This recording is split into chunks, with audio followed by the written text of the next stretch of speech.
Could PlayStation Now potentially come to Xbox and the Nintendo Switch? Chronic anxiety can affect your relationships, your work, your life. I say it's possible. If you're one of the millions of people who live with uncontrollable worry, anxiety, and several of these symptoms, and I say it's actually likely. And if you think about it, Xbox is probably the easiest to go to, only because the Xbox is just another Windows computer. For 6 months or more, you could be suffering from generalized anxiety disorder. But what if it's a possibility that PlayStation Now can come to the Xbox One and Switch? And a chemical imbalance could be to blame. If Netflix can be on your Xbox and potentially on your Nintendo Switch, why can't PlayStation Now? And a chemical imbalance could be to blame. PlayStation Now doesn't require anything other than an internet connection. And a chemical imbalance could be to blame. Paxil, the most prescribed medication of its kind for generalized anxiety, works to correct this imbalance. Prescription Paxil is not for everyone. And I wouldn't be surprised if we got an announcement in the near future about PlayStation Now appearing on Xbox. Tell your doctor what medicines you're taking. Or the Nintendo Switch. Tell your doctor what medicines you're taking. Or both of them. People taking MAOIs or thiazidine should not take Paxil. Side effects may include decreased appetite, dry mouth, sweating, nausea, constipation, sexual side effects, tremor, fatigue, or sleepiness. With the help of Paxil, you can see someone you haven't seen in a while. You can have actual exclusive games. Remember those exclusive games? Mother...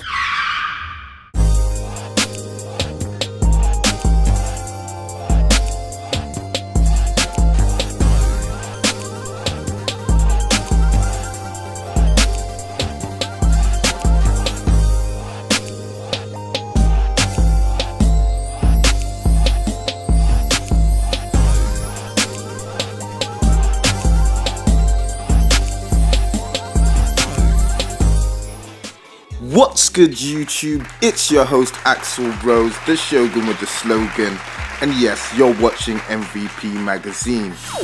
And today we're going to talk about the Xbox One. Now, people, all my sensitive gamers out there, you're going to have to step to the left on that Beyonce tip right now, because it's time for some of that real talk. With the release of the Xbox One S late last year, we saw a turnaround of epic proportions for the fortunes of the Microsoft brand. For 3 months straight, with no significantly major titles, the Xbox One S outsold the PlayStation 4. Now, of course, this turned around when the newer Pro model was released, but it was brilliant just to see the Xbox brand just take a little bit of a resurgence.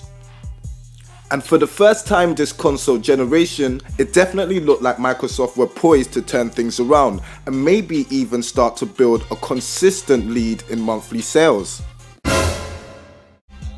In a year where there's no major Halo or Gears of War titles set for the calendar, having Scalebound being cancelled is kind of a big blow. But Microsoft do have some other awesome, great, enticing looking titles coming right around the corner.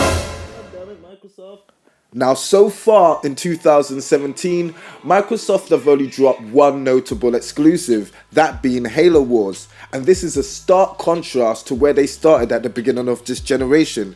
Games like Crimson Dragon, Killer Instinct, Dead Rising, Max Curse and the Brotherhood, all dope exclusives.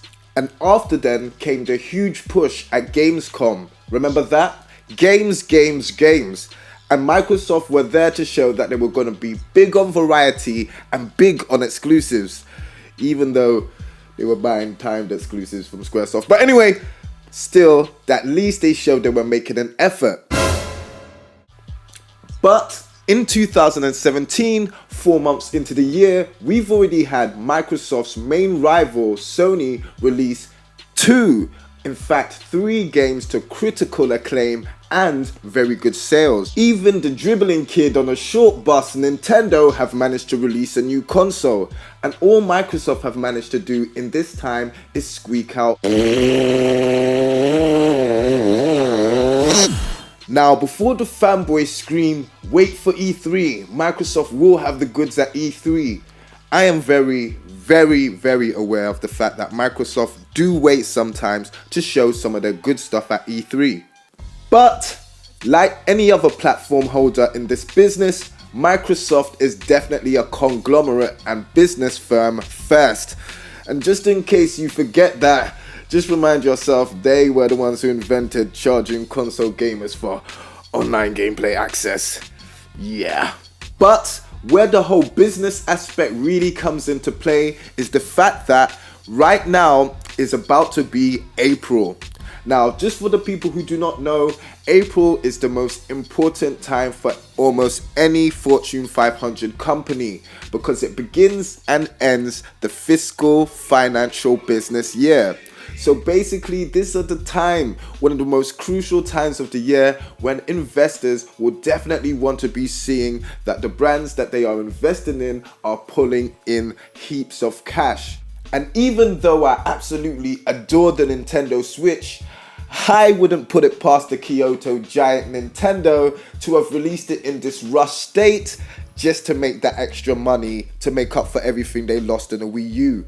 The fact that they managed to sell almost 2 million units just before the end of their fiscal quarter is definitely going to go over well with investors. Now, I know Microsoft have Project Scorpio waiting in the wings for the end of this year, and I'm still pretty much interested to see what that's about. But I'm not gonna lie, to be honest, right now it seems like they've lost most of that momentum that they built up at the end of last year with the release of the Xbox One S, which is a shame because it's a really nice looking console and some really good exclusives, even if they're not AAA, would have been great on that console. I mean, where the hell is Cuphead? Where the hell is Crackdown 3? Where the hell is the remaster of Phantom Dust? Now, waiting until E3 for Microsoft to announce a whole bunch of new Xbox exclusives is all well and good. But in the immortal words of the great Brooklyn MC Von P, what about now? It seems like Microsoft need to spend less time making limited edition controllers and consoles and more time making some games in these streets. Definitely need to spend less time giving us old school emulators from last gen. Street Fighter 4, like for real? Anyway, let me know what you think about the Xbox One losing momentum. Is it just me, or is things on the Xbox One just kind of dry at the moment as far as games? Or now that the exclusives on Sony are going to PC, will it be the same thing on both consoles? Let me know what you think, do you know what I'm saying? And yeah, like, subscribe, all that good stuff. Holla at your boy. Peace.